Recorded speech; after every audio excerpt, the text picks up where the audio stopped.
Bah, qu'est-ce que tu fais tout seul avec les photos de papy? Mon copain à l'école, il a perdu son grand-père, alors je me demandais comment ça s'est passé pour papy. Oh, mon chéri, viens ici. Tu sais, dans le judaïsme, quand on perd quelqu'un, tout va très vite pour l'enterrer, en général le jour suivant.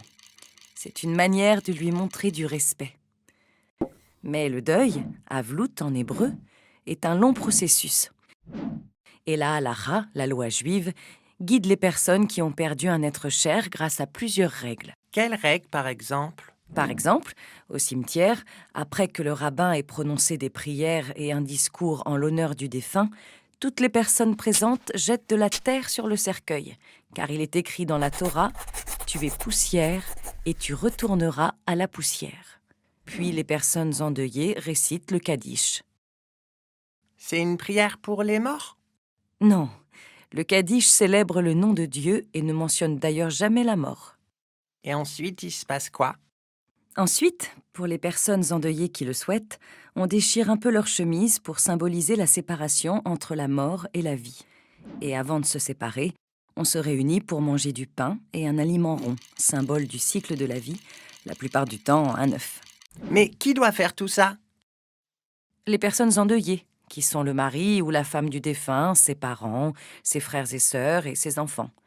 Mais cela n'empêche pas les autres personnes présentes d'être tristes. Oui, c'est sûr. J'étais très triste le jour de la mort de mon père, ton papy. Et après, c'est fini? Non, mon chéri. Après, le deuil se découpe en 3 périodes.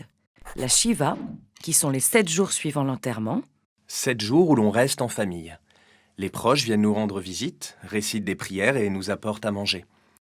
On allume des bougies, on parle, on pleure et on rit aussi, en se remémorant les bons moments. Puis vient la période des Shloshim. Ce sont les 21 jours restants. Les endeuillés reprennent le cours de leur vie, mais ils ne participent à aucune activité joyeuse comme écouter de la musique, danser. Et la dernière période se déroule 1 an après le décès.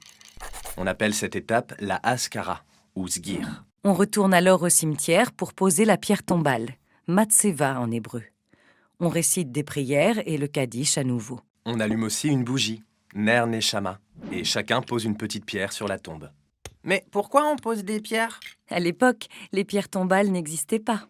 Alors pour se souvenir de l'emplacement et pouvoir venir se recueillir, on faisait un tas de petites pierres. C'est une des explications de cette coutume. C'est pour certains aussi une manière de marquer son passage et de dire qu'on n'oublie pas le défunt. Et après la Haskara, on retourne plus au cimetière? Si, chaque année. À la date anniversaire, on retourne se recueillir, mais cela varie aussi selon les coutumes. Et on n'est plus triste après cette année? Si, bien sûr que la personne nous manque. Mais ce qu'il faut retenir, ce sont les bons moments partagés avec elle et l'importance de continuer notre vie. Et à travers notre vie, tout ce que la personne nous a transmis. Dans le judaïsme, c'est toujours la vie qui gagne. Ben, tu viens jouer avec moi?